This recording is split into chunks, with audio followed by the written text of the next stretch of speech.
Baik, bismillahirrahmanirrahim. Assalamualaikum warahmatullahi wabarakatuh.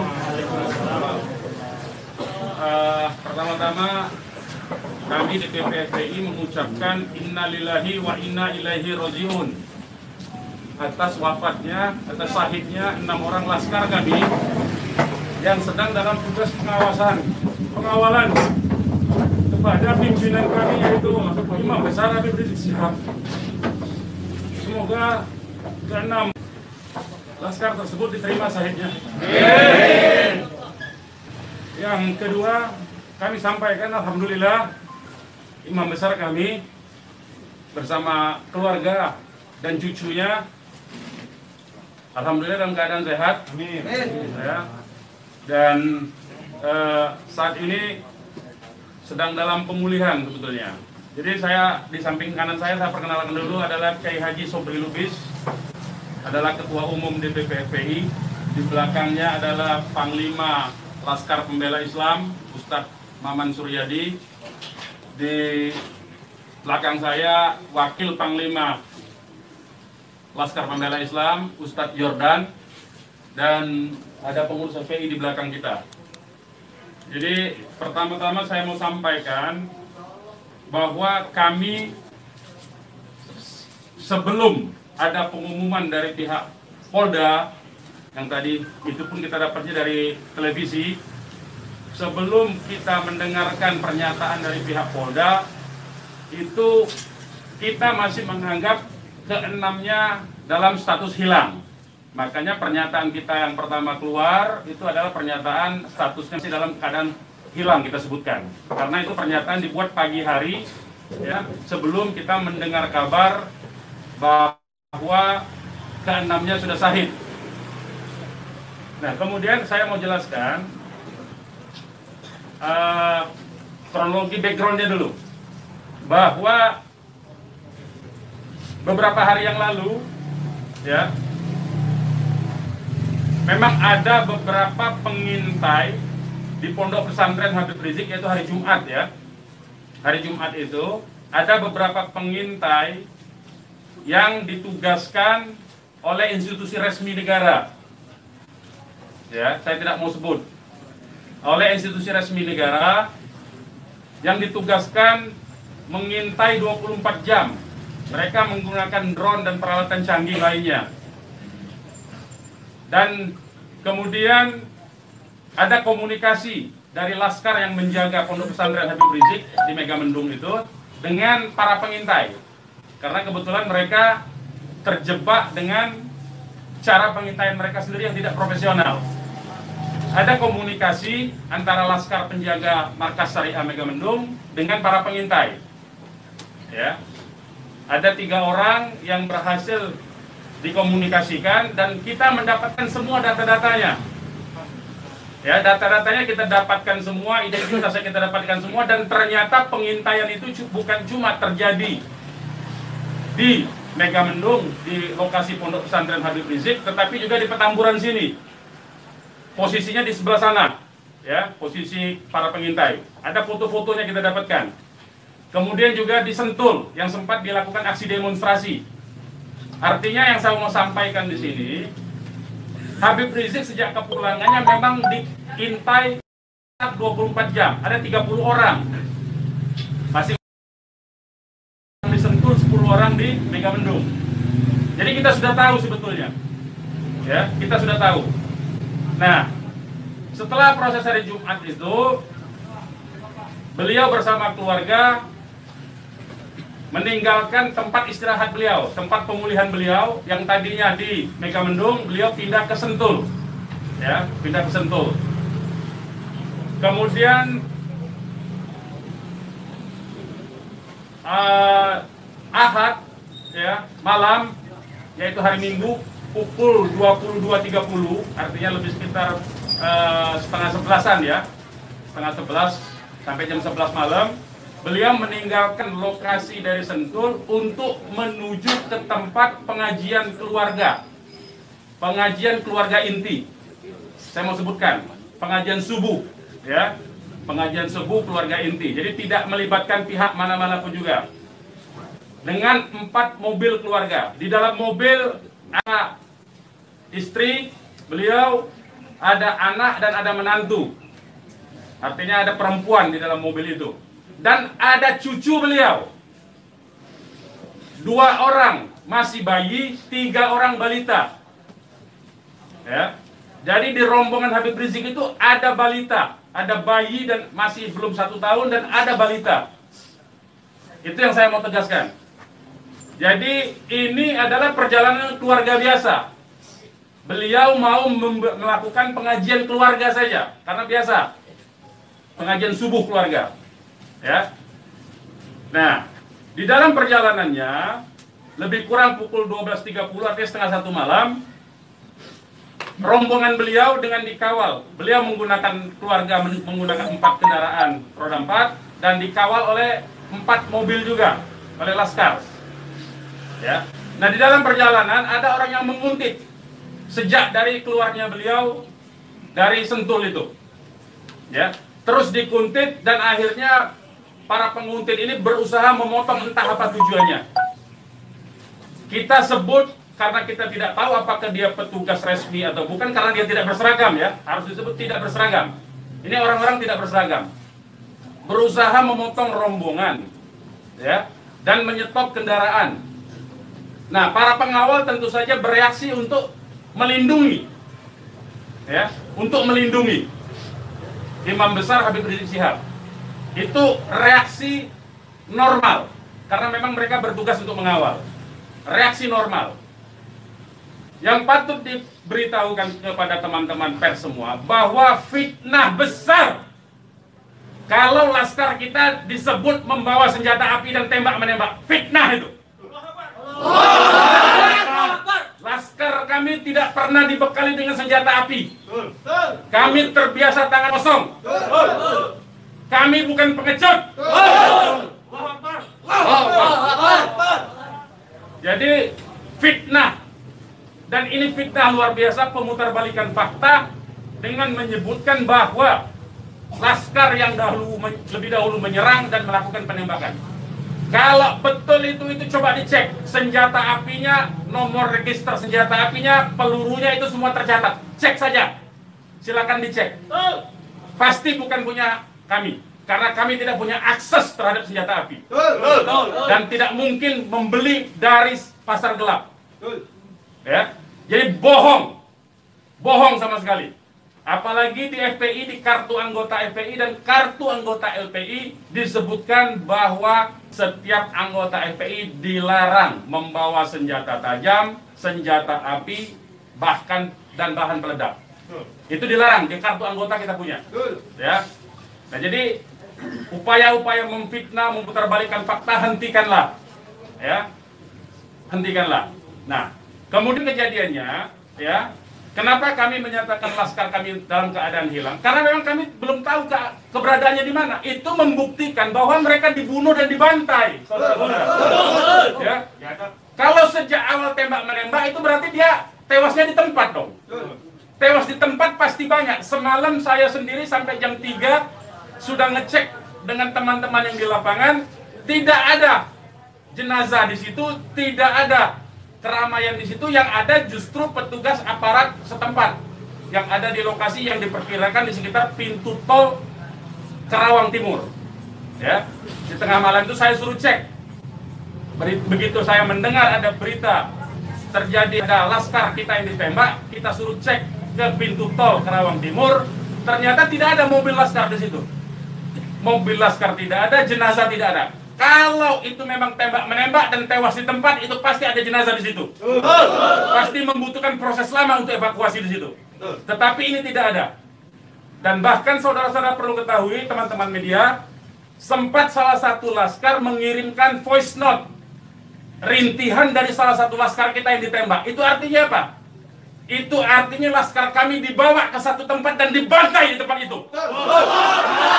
Dibantai di tempat lain. Itu artinya. Dan kemudian waktu kemudian setelah voice note terkirimkan, tidak ada lagi HP dari laskar 6 orang itu yang aktif kita hubungi. Kita sudah cari sampai pagi tadi, sampai siang tadi, sebelum pengumuman dari pihak Polda, kita sudah cari kemana-mana. Ke rumah sakit kita cari, ke kantor polisi kita cari. Karena kita anggapnya itu orang hilang. Dan ternyata kemudian ada pengumuman bahwa seperti yang dinyatakan fitnah yang menyatakan tembak menembak itu. Ya. Nah, jadi sekali lagi saya mau katakan tidak betul ya, berdasarkan fakta-fakta dan kronologi yang saya sampaikan bahwa terjadi tembak menembak dan Laskar memiliki senjata api itu tidak betul sama sekali. Itu fitnah besar terhadap kami, fitnah besar terhadap umat Islam. Kami anggap itu upaya memutarbalikkan fakta yang tidak pada tempatnya. Saudara-saudara harus diperhatikan, ini 6 orang ya, 6 orang wafat dibantai, keluarganya ada 1 di dalam. Ya, ibunya ada 1 di dalam, ada 1 orang tuanya laki-laki sedang sholat di masjid. Ya, ini anak-anak kita tahu persis, anak-anak ini hanya bentuk kecintaannya mengawal pimpinan kami, imam besar, hanya bentuk pengabdian, tidak memiliki agenda apapun, tidak memiliki senjata api, tidak memiliki bahan peledak dan segala macam bentuk senjata lainnya. Dari kami, saya kira itu. Ketua Umum silakan kalau ada yang mau menyampaikan. Silakan.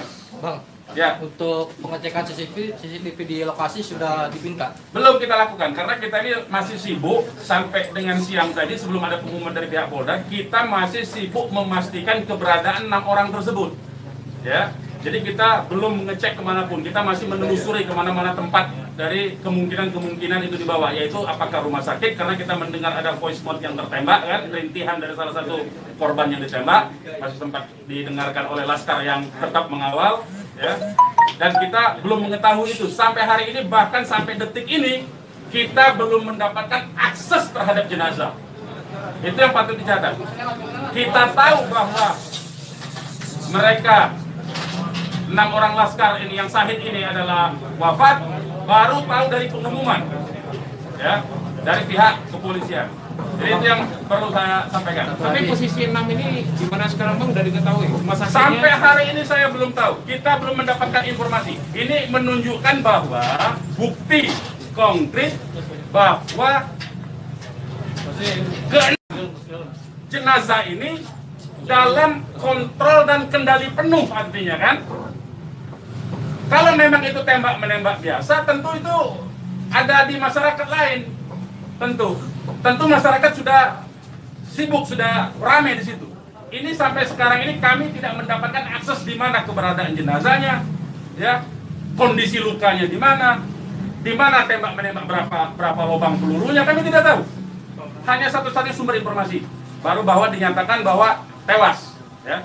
Bang, untuk yang 4 orang Bang, penjelasan yang Bapak melihat sendiri bahwa tidak sempat terlihat adanya mayat dalam. Saya tidak melihat sendiri, tapi kita tugaskan ada Laskar kita untuk ngecek mulai dari pukul 1:30 ya sampai pukul 3 sampai menjelang subuh kita cek. Gitu. Tidak ada di situ peristiwa tembak. Terima kasih, siapkan masuk.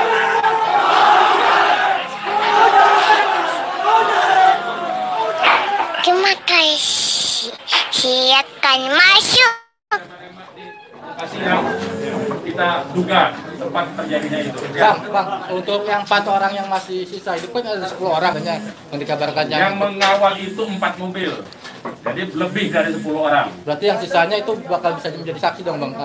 Insya Allah bisa, ya, insya Allah bisa. Tapi konsentrasinya 2 mobil konsentrasi terus melakukan pengawalan terhadap Habib Rizik, ya. Yang 2 mobil lagi itu yang berhadapan dan untuk upaya ditangkap oleh pihak yang kita belum tahu sampai sekarang. Tapi diakui oleh mereka itu sebagai polisi kan. Mestinya kalau polisi, saya mau katakan, kalau polisi dalam upaya penyidikan itu mestinya penyerahan surat. Kan surat sudah diserahkan, untuk apa lagi dikuntit? Kan Habib Rizik tinggal datang atau tidak kan. Kalau dia datang kan ada upaya-upaya hukum yang mereka gunakan berdasarkan kewenangan mereka. Tidak perlu ada kuntit-mengkuntit seperti itu.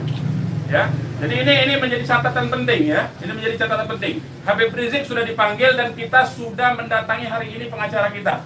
Ya, jadi tidak ada kaitan itu dengan bahwa Habib Rizik seperti apa, tidak ada. Ya, itu proses mekanisme hukum biasa. Ya, silakan yang lain. Pak, ada langkah-langkah hukum atau langkah apa terkait kejadian ini? Ya tentu begini. Jadi ini tidak boleh ada satupun ya warga negara ya penjahat sekalipun ya itu dibenarkan untuk dilakukan apa yang disebut dengan extrajudicial killing seperti itu. Kalau demikian caranya, berarti lembaga kejaksaan, lembaga pengadilan dibubarkan saja. Cukup kalau polisi menganggap itu penjahat, ditembak, melawan, ditembak, mati udah kan? Berarti nggak perlu pengadilan. Kita ini negara hukum atau negara kekuasaan, ya. Jadi itu perlu jadi catatan juga. Jadi upaya hukum apa? Upaya hukumnya adalah dalam hal ini disebut secara hak asasi manusia, instrumen hak asasi manusia. Ini disebut dengan extrajudicial killing. Ini pelanggaran berat hak asasi manusia.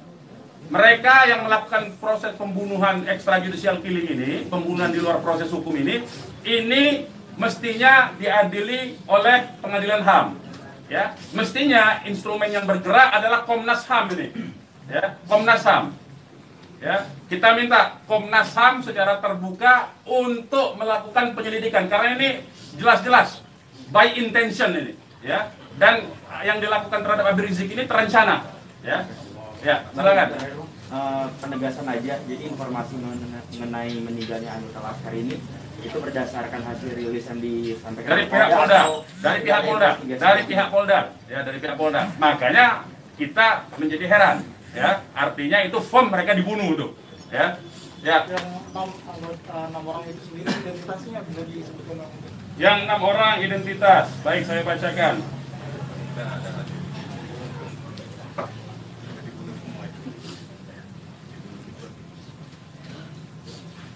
Saya bacakan nama-nama laskarnya ya.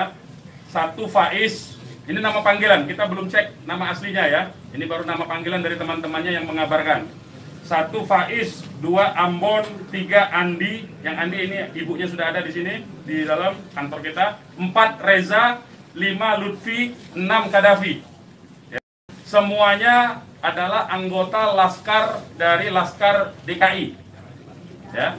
Saya ulangi lagi, Faiz, Ambon, Andi, Reza, Lutfi dan Kadafi, ya, 6 orang. Usianya sendiri rentangnya adalah? Usianya kita masih cross check dengan keluarga ya. Kita belum tahu karena kita kan tidak pegang KTP-nya. Bang, satu lagi nih. Peristiwa baku tembak ini kan terjadi. Tidak ada peristiwa baku tembak, Mas. Peristiwa penembakan yang ada. Peristiwa penembakan ini kan dikabarkan sama Pak Kapolda karena ada isu pengerahan massa ke Jakarta mengawal Habib Rizik pemeriksaan. Nah, apakah itu benar?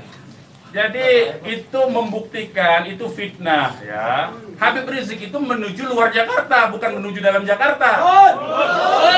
Jadi kebohongan-kebohongan seperti itu tidak layak dikutip menurut saya. Ya, tidak boleh informasi publik dijejali dengan berbagai macam kebohongan. Ya, hentikan kebohongan. Habib Rizik menuju arah luar Jakarta, bukan menuju dalam Jakarta, menuju ke tempat pengajian. Pengajian itu pengajian keluarga. Keluarganya keluarga inti. Terdiri dari, ya kalau saya sebutkan nanti Habib Rizik terancam nyawanya. Mau tanggung jawab nggak nanti? Lokasi penembakannya di mana, Pak? Lokasi penembakan diperkirakan pintu tol Karawang Timur. Yang udah dicek di sana di mana? Sudah dicek di situ. Karawang Timur. Pintu tol Karawang Timur. Sudah kita cek. Berarti kalau dari rombongan HRS sendiri nggak ngelihat ada tembak-menembak di situ ya, Pak? Yang tiba-tiba tidak ada, memang tidak ada tembak-menembak. Ya, memang tidak ada tembak-menembak. Sudah saya katakan berulang-ulang, tidak ada tembak-menembak. Kalau bahasanya tembak-menembak, itu artinya dua belah pihak memiliki senjata api yang sama. Jadi kayak saya mohon lah ya, penggunaan diksi ini, kita didiklah masyarakat ini, didiklah publik ini, edukasilah publik ini dengan fakta yang sesungguhnya. Dari kami menyatakan tidak ada tembak-menembak. Kalau konotasinya penggunaan diksi tembak-menembak, itu dua belah pihak saling memegang senjata api. Tapi sempat mendengar senjata api dari polisi atau apa? Bagaimana? Salah satu mobil sempat terkena sempi dan sebagainya, Pak. Bukan salah satu mobil, 6-6-nya udah tewas sekarang dinyatakan sendiri oleh mereka. Mengakui. Dilihat 4 rombongan itu, Pak. 4 mobil itu, Pak. Satu mobil. Ya, sudah saya katakan tadi, yang mengawal Habib Rizik ini 4 mobil.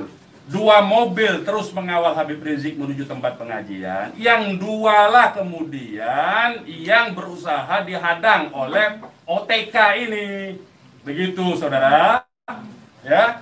Kemudian terjadilah upaya-upaya penangkapan itu dan ada sekali penembakan di tahap awal itu dan mengenai satu laskar. Satu laskar inilah kemudian yang voice note-nya sampai ke tim yang lain, ke mobil yang satunya. Mobil yang satunya segera katakanlah menyelamatkan diri begitu. Karena ini ada tembakan. Itu bukti ya. Saya mau katakan, ini ada 2 mobil. Satu mobil dihadang, satu mobilnya kalau betul ada tembak-menembak dan laskar FPI punya senjata, tentu dihajar pakai mobil satunya.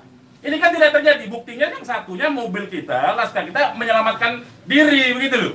Ya, itu faktanya. Jadi tidak ada penggunaan diksi tembak-menembak. Penembakan yang ada itu. Penembakan oleh siapa? Sementara ini mereka mengakui bahwa itu dari pihak mereka. Dengan tadi pernyataan kan, jelas kan? Mereka sendiri yang mengakui. Tadinya kita anggap itu OTK, tapi sekarang sudah diakui. Ya. Nah, karena ini aparat negara yang melakukan, maka ini disebut pelanggaran hak asasi manusia yang berat, begitu.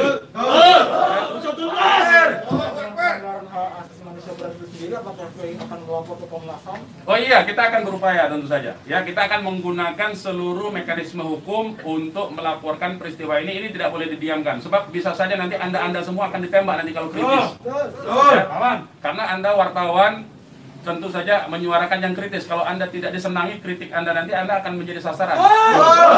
Semua warga negara Indonesia akan diperlakukan sewenang-wenang seperti ini. Ini tidak boleh dibiarkan. Ya, kami masih bersabar dengan menggunakan upaya mekanisme hukum. Ya, yaitu akan berupaya melaporkan ini ke Komnas HAM. Karena ini kita sebut pelanggaran HAM berat. Ya. Ada upaya dari FPI untuk mengkonfirmasi soal identitas 6 orang itu nggak, Pak? Enggak, nanti kita keluarganya tentu ini sekarang aja sudah ada 3 keluarga ya.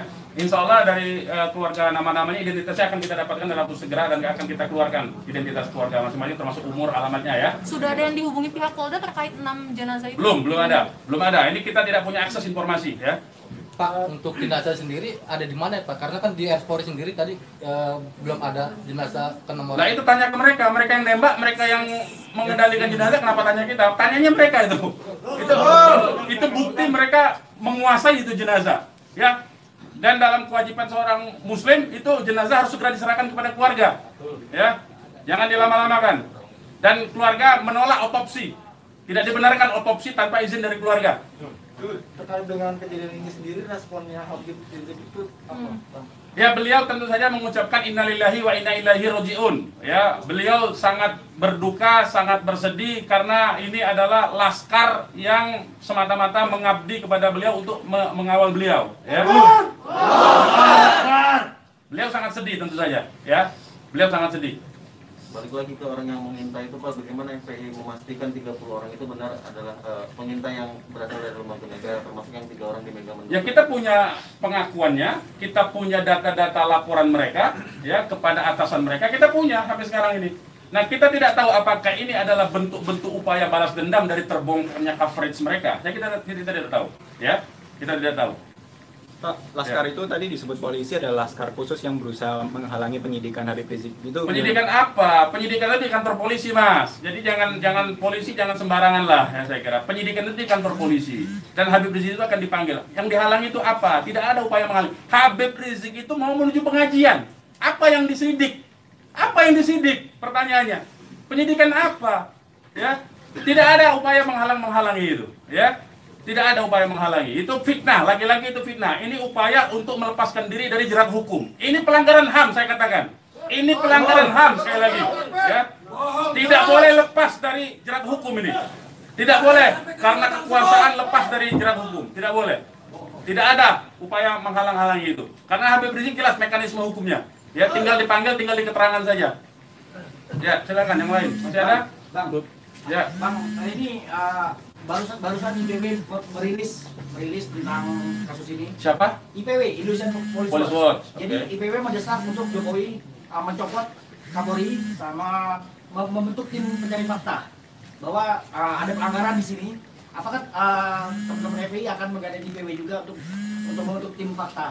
Ya, kalau IPW kan LSM memang dia selama ini berfungsi untuk menjadi pengawas polisi kan, namanya Police Watch kan. Ya, saya setuju, tentu saja terima kasih atas dukungan dari IPW untuk supaya kasus ini dibentuk tim independen. Saya setuju. Tim independen itu tentu saja menurut saya harus dipimpin oleh Komnas HAM karena kewenangan itu ada di Komnas HAM ya. Baik, yang lain. Ada rencana untuk melapor ke Propam juga mungkin, Bang? Ya, jeruk makan jeruk nantinya, Mas. Ya, jeruk makan jeruk. Nah, ya. Nanti ini yang jelas ini saya katakan ini ada unsur dugaan kuat pelanggaran hak asasi manusia yang berat. Ya. Karena dia pelanggaran hak asasi manusia yang berat, maka kewenangan itu ada di Komnas, ya, bukan lagi di Propam. Kalau Propam itu sekedar profesi saja, ya. Oke, yang lain kalau tidak ada kita ini. Ya, ini mungkin insyaallah taala kita akan masukkan juga untuk membuat tim pencari fakta dari DPR dan seluruh instansi yang terkait agar supaya tim independen bisa segera dilaksanakan, bisa terlaksana dengan yang berwibawa, dengan banyak instansi sehingga kita bisa melihat meminimalisir celah-celah kebohongan, ya. Jadi seperti itu. Insya Allah taala dengan tim pencari fakta independen untuk bisa menguak bagaimana peristiwa ini yang sebenarnya, walaupun kita sudah melihat bagaimana fitnahan-fitnahan yang ditujukan kepada Front Pembela Islam maupun kepada laskar-laskar kami, itu semuanya, tapi tetap perlu untuk bisa terkonstruksikan, ya, dengan data-data dan bukti-bukti, insya Allah taala dengan keterbukaan dan juga dengan rasa keadilan, insya Allah taala. Oke, silakan yang lain teman-teman kalau masih ada. Sekarang Pak Habib Rizik posisinya sedang di mana? Oh, kalau kami kasih tahu nyawa Habib Rizik yang terancam, mohon maaf ya, kita tidak bisa kasih tahu soal itu. Baik, yang lain nggak ada? Baik, kepada teman-teman media, sekali lagi saya ucapkan terima kasih yang banyak, ya, jazakumullah khairan jaza atas profesionalisme, ya, cross check, cover both side dari teman-teman, karena memang pemberitaan tidak boleh berdasarkan hanya satu pihak saja. Kami hanya menuntut kemukakanlah fakta dengan apa yang sesungguhnya dari kedua belah pihak. Nanti masyarakat yang akan menilai itu, ya. Yang jelas penggunaan diksi tembak menembak saya kira harus dihentikan, karena itu adalah framing yang jahat terhadap orang tidak berdosa, yaitu 6 orang yang syahid ini. Demikian dari kami. Terima kasih. Billahi taufiq wal hidayah. Wassalamualaikum warahmatullahi wabarakatuh.